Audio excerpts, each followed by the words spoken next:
One should ask most sternly what is out of the valley, at our presumed end. Maybe we aren't actually there at all. Maybe when we really look at someone without painting it over with man-beast terms and concepts, he or she is ever so slightly but definitely not here in the safe end, but ankle-deep in the near end of it. Maybe our capacity to make perfectly ordinary humans into the other has a lot to do with evicting them from our illusions, still comfortably applying them to ourselves. And if so, that would also explain why bringing non-humans into our sphere of trust or community often entails shrouding them with the same illusions.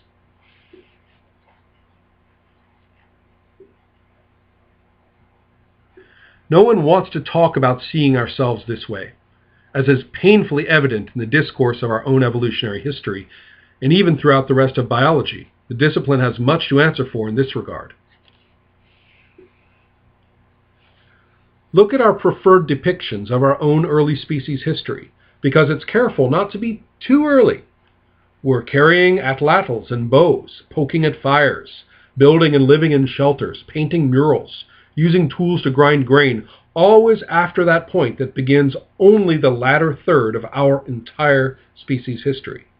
There is not one portrait of Homo sapiens, prior to about 50,000 years ago, looking just like us, being ourselves, but in the absence of these technologies and other trappings of accumulated culture.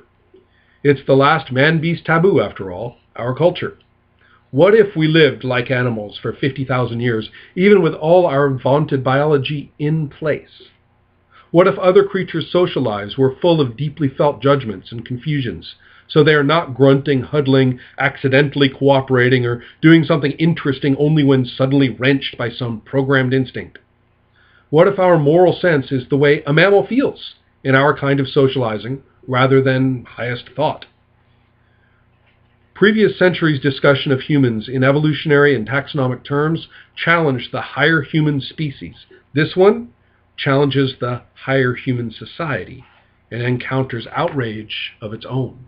It's all the same, refusing to see the physicality, refusing to see the commonality of behavior, demonizing and caricaturizing what non-humans do, and cognitive tricks to deny it all.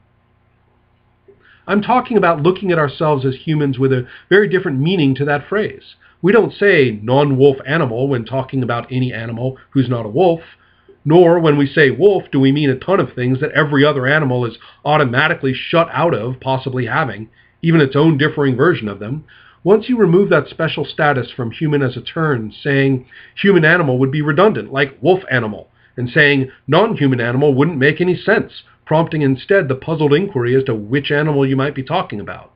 In Linnaean terms, the only meaning remaining for human would be a common name, or amusingly, the technical term is vulgar epithet. That might seem like a condown, but what, after all, is so bad about it?